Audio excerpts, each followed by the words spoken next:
पुढची स्टांजा आहे पहा त्या ठिकाणी दिलेली. पुढची स्टांजा अशी आहे की if you avoid to feel passion and their turbulent emotions those which make your eyes glisten and your heart beats fast you start dying slowly. एकच इथचं वाक्य दिलंय, 3-4 मध्ये ते त्यांनी तोडून सेंटेन्स खाली घेतलीये. बरोबर, म्हणजे कंपाऊंड्स तिथे तयार करण्याचा प्रयत्न केलाय त्यांनी, कोऑर्डिनेटिंग कंजंक्शन्स वापरलेत आणि एकच सेंटेन्स ते पुढे घेऊन गेलेले आहेत. कसं तर पहा तिथं, if you avoid to feel passion, जर तुम्ही तुमच्या आवडी अनुभवल्या नाहीत, जर तुमची आवड तुम्ही जपले नाही, तरी तुम्ही आनंदी जीवनाची आशा गमावतात असं कवी म्हणतो. त्याच्यानंतर and that turbulent emotions, turbulent त्याचा अर्थ दिला इकडं, तो असा दिलाय अनस्टेडी म्हणजे अनावर होणे. जर भावनांचा अनावर झाला तरी आनंदी जीवनाची आशा गमावणार आहात. पण भावना जेव्हा जास्त वाढतात ना, तेव्हा आपल्याकडून निश्चितपणे चुका होतात आणि मग तो टीनेजर्स प्रेयर मध्ये कवी काय म्हणतो, कवी म्हणतो की जेव्हा माझ्याकडून भावनांचा अनावर होईल तेव्हा तू फक्त नाही म्हण, काय नाही म्हण असं तो देवाला म्हणतो. म्हणजे इथं थोडक्यात भावनांचा अनावर जरी झाला, तुम्हाला ते आवरले नाही तरी तुम्ही आनंदी जीवनाची आशा गमावणार आहात. कारण त्या अनावर जर झाला तर माणसाच्या हातून अनावधानाने चुका होऊन जातात आणि चुकांची शिक्षा मग खूप मोठी असते. चुकांची शिक्षा खूप मोठी असते. ओके, त्यानंतर पुढे असं सांगितलंय की those which make your eyes glisten, अशा गोष्टींनी तुमची डोळे चमकदार बनतात.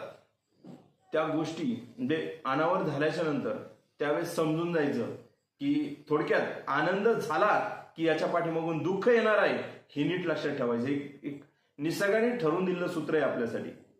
आनंदाच्या पाठीमागून दुःख चालतं, दुःखाच्या पाठीमागं समजा दुःख म्हणजे काय खूप मोठी गोष्ट नाही, तो थोडा कालखंड असतो. तेवढा जर आपण स्टेबल राहिलो तर पुढे पुन्हा आनंद येणार आहे, हे लक्षात घ्या. बरोबर, मुलांना आता 10वीचा निकाल लागलाय, 12वीचा निकाल लागलाय. एक गोष्ट आपण ऐकलेली की त्या मुलीच्या भावाने तिला सांगितलं नाही की तिला किती टक्के पडलेत, पास झाली का नापास झाली. बरोबर, घरी आलो सांगतो म्हणला आणि तिने ते मनावरती घेतलं आणि त्याला घरी असतो तिने आत्महत्या केली.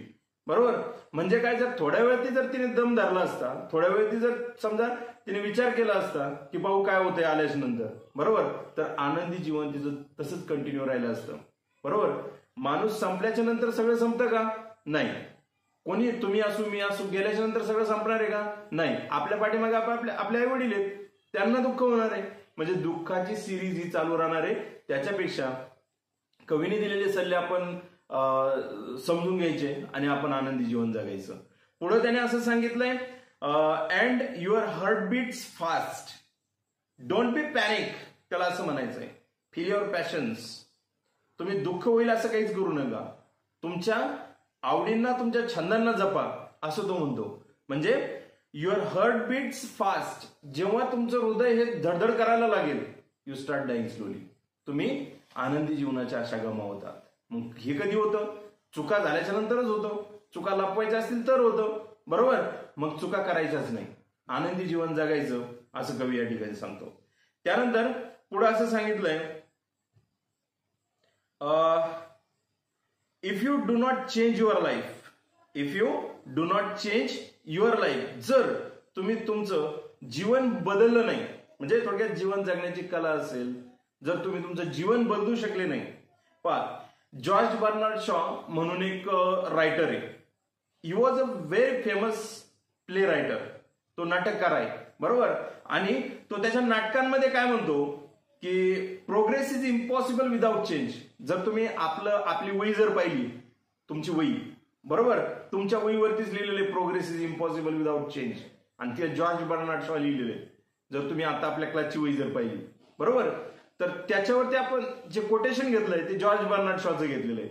बदलाशिवाय प्रगती होत नाही, हे लक्षात घ्या. मग if you do not change your life, जर तुम्ही तुमचं जीवन बदलू शकले नाही यू स्टार्ट डाईंग स्लोली, तुम्ही आनंदी जीवनाची आशा गमावतात असं त्याचा अर्थ होतो. नंतर फील युअर पॅशन्स, तुमच्या आवडी जपा, तुम्ही फिरायला जा, तुम्ही वाचन करा, तुम्ही तुमच्या जीवनाचा आवाज ऐका, अशा सगळ्या गोष्टी तो वरती सांगतोय. ओके. त्याच्यानंतर थोडक्यात आता आपल्याला जीवन जगण्यासाठी कोणाला वेगळा टायमिंग दिलाय का रे?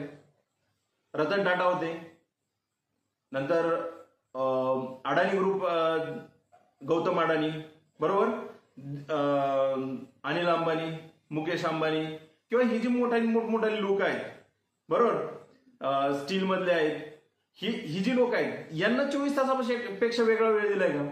आपल्याला कमी दिलाय, त्यांना जास्त दिलाय का? सगळ्यांसाठी दिवस हा सारखाच दिलेला आहे, तो 24 तासाचाच आहे. तुमच्यासाठी, माझ्यासाठी, खूप मोठ्या मोठ्या व्यक्तींसाठी, त्यांच्यासाठी पण 24 तासाचाच वेळ आहे. का असं झालंय? जे लोक यशस्वी झालेत त्यांना 48 तासाचा वेळ दिलाय आणि आपल्याला कमी दिलाय. देवानी विश्व निर्माण करताना, लोकांनी टायमिंग ठरवताना किंवा सूर्याचं परिभ्रमण होताना जे काही 12 तासाचा काळ दिलाय, 365 दिवसाचा काळ दिलाय, रात्र आणि दिवस दिलाय, हे सगळ्यांसाठी सारखंच दिलेलं आहे. बरोबर. मग यशस्वी जर व्हायचं असेल तर पहिलं आपल्याला स्वतःमध्ये बदल करावे लागतील. बरोबर. म्हणजे progress is impossible without change, हे कोटेशन या ठिकाणी लागू पडतं. आणि टाइम इज मनी.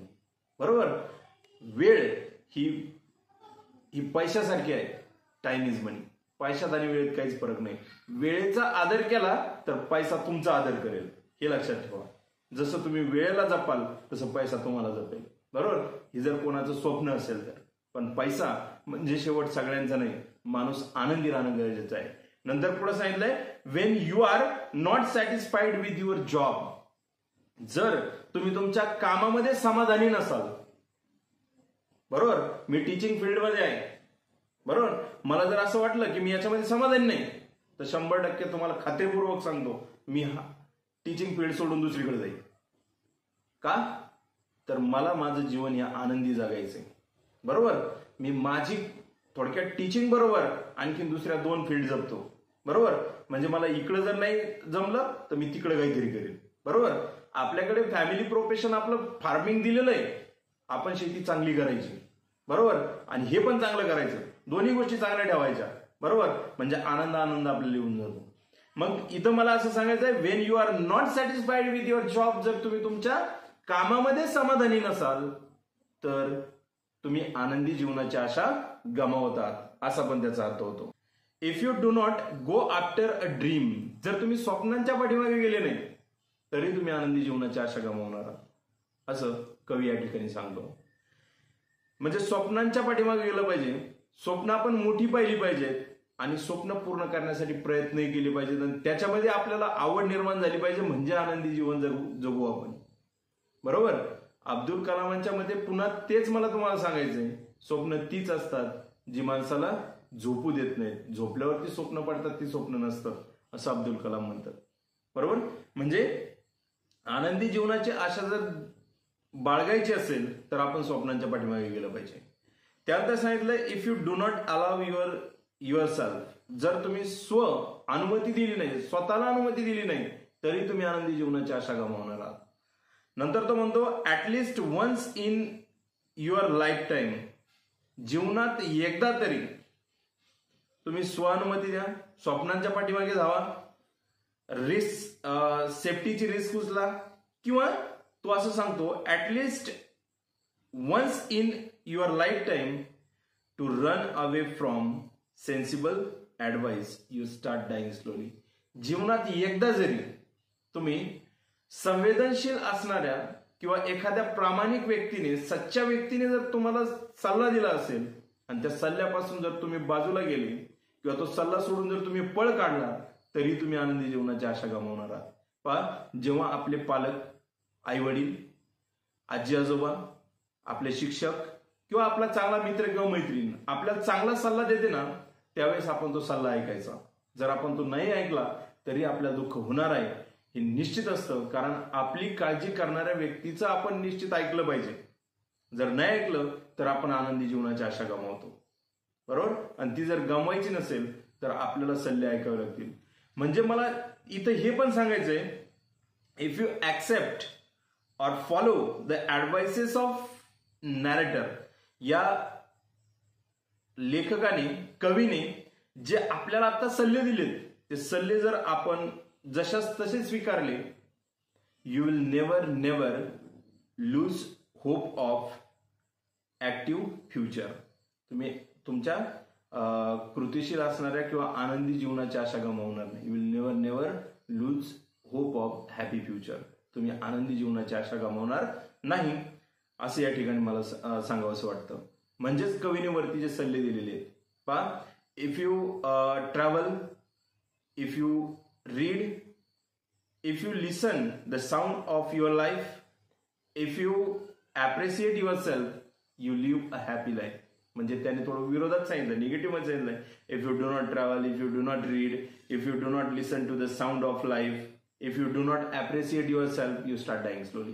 तुम्ही आनंदी जीवनाची आशा गमावणार आहात जर तुम्ही फिरले नाही, तुम्ही वाचलं नाही, तुम्ही तुमच्या जीवनाचा आवाज ऐकला नाही, त्याच्यानंतर तुम्ही स्वतःची प्रशंसा केली नाही, तर तुम्ही आनंदी जीवनाची आशा गमावणार आहात, असा त्याचा अर्थ होतो.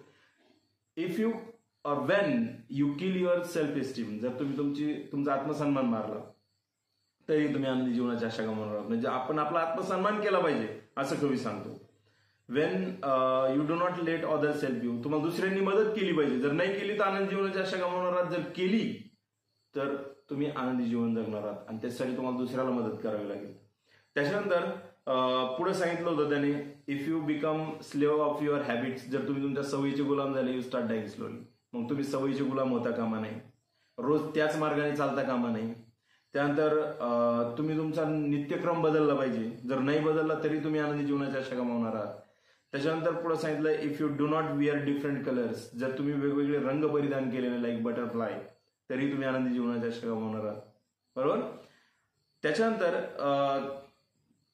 तो असं सांगतो की if you do not speak those you don't know, ज्याला तुम्ही ओळखत नाही त्यांच्याशी जर तुम्ही बोलले नाही तरी तुम्ही आनंदी जीवनाची आशा गमावणार आहात. आपला संपर्क वाढला पाहिजे, पण संपर्क हा चांगल्या व्यक्तींबरोबर असला पाहिजे. अनोळखी व्यक्ती याचा अर्थ एखादा गुंड व्यक्ती असेल, मग त्याच्याबरोबर आपला संपर्क येऊन काय उपयोगाचा आहे. चांगल्या व्यक्तीच्या संपर्कात सानिध्यात आपण असलं पाहिजे, कारण कोणत्याही पालकाला वाटत नाही आपलं मूल वाईट असलं पाहिजे. बरोबर. त्याच्यामुळे चांगल्यांच्या सानिध्यात राहायचं. नंतर पुढे त्याने असं सांगितलं होतं, if you avoid to feel passion, जर तुम्ही तुमच्या आवडी ज्या आहेत त्यांची अनुभूती घ्यायचं जर टाळलं किंवा त्यांची अनुभूती टाळली तरी तुम्ही आनंदी जीवनाची आशा गमावणार आहात. भावनांचा अनावर झाला तरी आनंदी जीवनाची आशा गमावणार आहात. म्हणजे भावनांचा अनावर होता कामा नये असं त्यांनी सांगितलंय. त्याच्यानंतर those which make your eyes glisten, ज्या गोष्टी तुमच्या डोळ्यांना चमकदार बनवतील. If you your heart beats fast, कधी कधी जर तुमचे हार्टबीट्स वाढले तरी तुम्ही आनंदी जीवनाची आशा गमावणार आहात. मग कवीच्या मते असं की बदलांना आपण स्वीकारलं पाहिजे. आपण बदल जर नाही स्वीकारले तर आपली प्रगती होऊ शकत नाही. बदल जर झाले तर आपली प्रगती होते. बरोबर. त्याच्यानंतर if you do not change your life when you are not satisfied with your job, तुमच्या कामाशी तुम्ही जर समाधानी नसाल तर तुम्ही आनंदी जीवनाची आशा गमावणार आहात. तुम्ही रिस्क उचलली पाहिजे जी सेफ्टीची आहे. बरोबर. त्याच्यानंतर तुम्ही स्वप्नांच्या पाठीमागे गेलं पाहिजे. त्याच्यानंतर तुम्ही स्वानुमती दिली पाहिजे. जीवनात एकदा तरी या गोष्टी घडल्या पाहिजेत म्हणजे तुम्ही आनंदी जीवन जगाल असं कवी म्हणतो. या ठिकाणी आपली ही कविता संपलेली आहे. जर ही कविता आवडली असेल तर आपल्या चॅनलला लाईक करा, शेअर करा, सबस्क्राईब करा. धन्यवाद.